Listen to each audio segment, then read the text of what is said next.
अच्छे इंसान हैं वो, कम से कम कुछ बुरा तो नहीं कर रहे हैं, बट बड़े खतरनाक लगते हैं मुझको, डर लगता है उनसे। नमस्कार दोस्तों, स्वागत है आपका डीप नॉलेज में। आज मैं बात करना चाहता हूँ कि मन को कैसे हम अपने काबू में, कब्ज़े में कर सकते हैं। इसके लिए मैं एक छोटी सी विधि बताना चाहता हूँ, बट बहुत ही स्ट्रॉन्ग प्रैक्टिस है ये। इसको आप रेगुलरली अगर 3 महीने तक करते हैं तो फिर ऐसे समझिए जैसे कि एक वाइल्ड एनिमल, एक जंगल का शेर या कोई जानवर है जो बहुत जंगली है, वो आपका पालतू हो जाएगा। आपका मन आपके कंट्रोल में आ जाएगा, काबू में आ जाएगा। लेकिन उससे पहले हमारे एक सब्सक्राइबर फ्रेंड है जिन्होंने सवाल पूछा है। डियर आशीष सर, मैंने आपसे पहले भी सवाल पूछा था लेकिन आपने उसका जवाब नहीं दिया। आप ये जो पॉपुलर स्पिरिचुअल गुरु हैं यूट्यूब पे, आचार्य प्रशांत, उनके बारे में क्या सोचते हैं? क्या वो जेन्युइन हैं? क्या उनकी टीचिंग्स ट्रूथ तक हमको पहुंचा सकती हैं? उन्होंने ये भी पूछा है कि क्या ये एनलाइटेंड हैं? क्या उन्होंने क्रिटिकल सर्टेन स्टेज क्रॉस किया है? हालांकि ये केवल अद्वैत वेदांत पढ़ाते हैं, जिनोगा और अष्टांग योग नहीं सिखाते हैं। फिर उन्होंने थैंक यू भी लिखा है। देखिए, कोई टीचर एनलाइटेंड है या नहीं है, ये वो टीचर जानता है या उसके शिष्य जानते हैं, दूसरा कोई नहीं जानता। मैं नहीं बता सकता आपको कि आचार्य प्रशांत का सेक्शन 2 भी खुला है, 3 खुला है या 4 खुला है। ये मिस्टर आचार्य प्रशांत जान सकते हैं या उनके डिसाइपल जान सकते हैं। लेकिन डिसाइपल भी गुरुजी के बारे में नहीं जानेंगे, वो अपने बारे में जानेंगे। क्योंकि जो एक्सपीरियंस होता है माइंड के अलग अलग सेक्शंस के खुलने का और डीप स्टेट्स ऑफ मेडिटेशन में जाने का, वो ठीक वैसा होता है जैसे कि किसी के शरीर में दर्द है और वो दर्द ठीक हो जाए। ये दुनिया सफरिंग है, पेन है, और यहाँ से आपको फ्री होना है। तो ये सवाल अगर आप ये पूछते हैं कि क्या सामने वाला आदमी की बीमारी ठीक हो चुकी है, क्या उसे कोई दर्द अभी भी है या नहीं, ये तो उसका बॉडी बताएगा, मैं नहीं बता सकता। लेकिन जब किसी की कोई बात सुनते हैं आप और आपको कुछ समझ में आता है, तो वो सबसे इम्पॉर्टेंट है। अगर आपको आचार्य प्रशांत की बातें अच्छी लगती हैं सुनने में, आप पीस को फील करते हैं, मैंने उनके कुछ वीडियोस देखे हैं, मुझे पीस फील नहीं होता। मुझे लगता है वो डिस्टर्ब्ड रहते हैं, वो डांटते रहते हैं। मुझे ऐसा फील होता है जैसे कि उनके सामने जितने लोग आते हैं बात करने के लिए, उनको वो गाय भैंस की तरह ट्रीट करते हैं। उनके हाथ में एक डंडा है, मतलब अपनी ज़ुबान से वो उनको हाँकते रहते हैं, एज़ इफ़ अगर मैं उनका शिष्य हूँ तो वो मुझे 24 घंटे पॉइंट आउट करा रहे हैं कि मेरे अंदर क्या कमियां हैं, क्या गलतियां हैं। और अगर मेरे जैसा कोई डिसाइपल हो, मेरे जैसा कोई आदमी हो जो ट्रूथ को सीक कर रहा है, जेन्युइन ट्रूथ को, उसे डांट से बहुत हेल्प नहीं होती।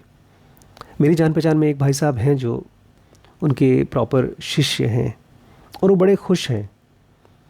तो अगर आप इनकी वीडियोस को देख करके आपकी लाइफ में पीस आता है, आपकी सफरिंग ख़त्म होती है और एक स्ट्रक्चर बनता है, बिकॉज़ ये दुनिया ना बहुत ही कॉम्प्लेक्स है, और ख़ास तौर से ये जो स्पिरिचुअल वर्ल्ड है वो तो और ज़्यादा कॉम्प्लेक्स है।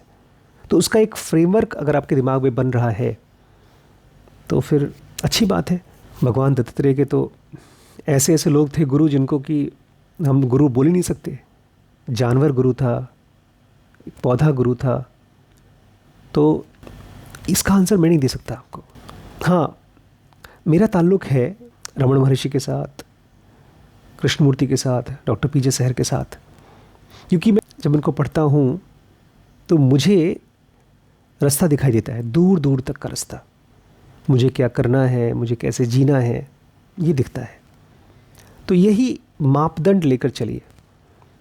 अगर आपने ये पूछा कि कोई गुरु एनलाइटेंड है या नहीं है, तो आपको पता भी नहीं चलेगा। आपके ही दिमाग में एक मंदिर बन जाएगा और उसके ऊपर एक मूर्ति स्थापित हो जाएगी।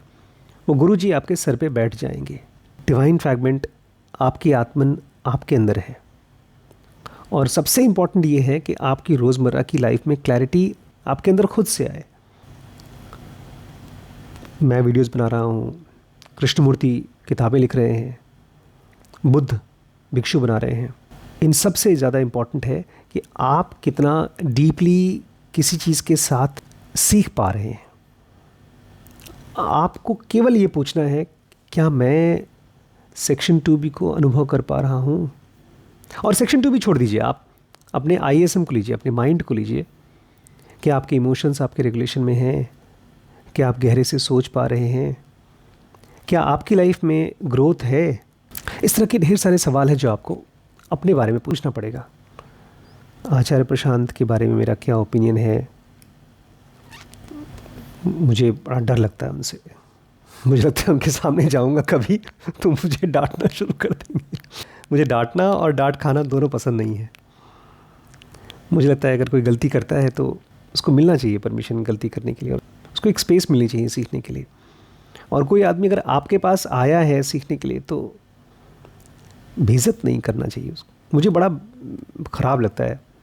अभी रिसेंटली हमारी एक स्टूडेंट थी, वो तो उनकी प्रॉपर डिसाइपल थी काफ़ी समय तक। उसके बाद उन्होंने ज़ेनोगा ज्वाइन किया। बोलती हैं ऐसा लगता था ऐसे क्लास के बाहर टीचर खड़ा कर देते हैं, ऐसी फीलिंग आती थी वहाँ, हमेशा गिल्टी फीलिंग आती थी। तो I don't like such atmosphere. I don't think that is a spiritual atmosphere. हाँ, एक चीज़ ज़रूर मैंने देखा है उनके वीडियोस को सुनने के बाद, जो अंदर होता है आपको जोश आ जाता है, कुछ करने का जोश। ये अच्छा है अगर आप कुछ करना चाहते हैं, एम्बिशन को आगे बढ़ाना चाहते हैं। लेकिन अगर आप ये सोचते हैं कि इसके ज़रिए आप खुद को जान जाएंगे तो ये बहुत मुश्किल है। बिकॉज़ वो जो देते हैं वो शब्द देते हैं, चाहे वो वेदांत थ्रू दें, और मैं भी जब आपको देता हूँ तो शब्द ही देता हूँ ज़ेनोगा के थ्रू। बट कोशिश मेरी ये होती है कि आप अपने माइंड को पहचान सकें और आपका माइंड साइलेंट होकर के और गहरे जा सके। ये मेरा आफ्टर ज़ेनोगा हुआ है। ज़ेनोगा के पहले जब तक ओशो को पढ़ते थे तब तक यही जोश था कि क्यों नहीं मैं कुछ कर डालूं दुनिया के लिए। और ऐसे मूवमेंट्स बहुत ख़तरनाक है जहाँ पर एक गुरुजी सब कुछ जानते हैं और उनके सब डिसाइपल बन जाते हैं। आई फील स्केयर्ड बिकॉज जहाँ पर गुरु और शिष्य का एक कल्ट बनना शुरू हो जाता है दुनिया में से कुछ ख़त्म करने के लिए या दुनिया को बदलने के लिए, वो मुझे बड़ा ख़तरनाक लगता है। ख़ुद के ऊपर काम करना हो तो वो ज़्यादा सही चीज़ है। हम ट्रांसफॉर्म हो सकते हैं खुद। बट मैं आपसे माफ़ी चाहूँगा, प्लीज़ मुझसे इस तरह के सवाल मत पूछिए। ये कॉन्टेम्प्रेरी कोई इंसान है, उसके बारे में मेरा क्या ओपिनियन है? मेरा कोई ओपिनियन नहीं है। मैं इनको पर्सनली जानता नहीं हूँ, वो मुझे नहीं जानते हैं। और ओपिनियन बनाना एक गुनाह है। जिस इंसान को आप कभी मिले नहीं हैं, जिसके साथ दो बातें नहीं की हैं, उसको मैं अपने ओपिनियन की रस्सी से बांध दूँ तो ये गलत है। मैं उनकी वीडियोस नहीं देखता हूँ। जो भी थोड़े बहुत वीडियोस देखे उससे मुझे बहुत फ़ायदा नहीं हुआ। मैं सारे सवालों के जवाब खुद ही खोजता हूँ अपने मन के अंदर में, और मुझे मिलता है। और मैं आपको ये कह दूँ कि मैं आपका गुरु नहीं हूँ, आपका गुरु नहीं हूँ। एक स्टेज होती है जहाँ पर आप बाहर गुरु खोजना बंद कर देते हैं, और मैं चाहूँगा हर इंसान उस स्टेज पर पहुँच सके। आपके अंदर के गुरु आपके साथ हो सकें। बाहर के टीचर का यही काम है कि आपके अंदर का दिया जला सके। अगर आपको उनकी बात सुन करके क्लैरिटी मिलती है, मोटिवेशन मिलता है, तो वेल एंड गुड। इससे क्या फ़र्क पड़ता है कि वो क्रिटिकल सर्टेन स्टेज क्रॉस किए हैं या नहीं किए हैं? अगर आपका काम निकल रहा है तो यूज़ करिए। स्पिरिचुअल पाथ अकेले का रास्ता है, इसमें दो के लिए जगह नहीं है। इवन गुरु और शिष्य दो एक साथ के लिए जगह नहीं है। और भाषा अलग अलग है। हो सकता है आपको उनकी भाषा अच्छी लगती हो, इसलिए तो आप उनके बारे में मुझसे पूछ रहे हैं। बट ये पूरी चीज़ को टेढ़ा कर दिया आपने। आपको अपने मन से पूछना चाहिए उनके बारे में कि क्या मुझे अच्छा लग रहा है, क्या मुझे सही लग रहा है।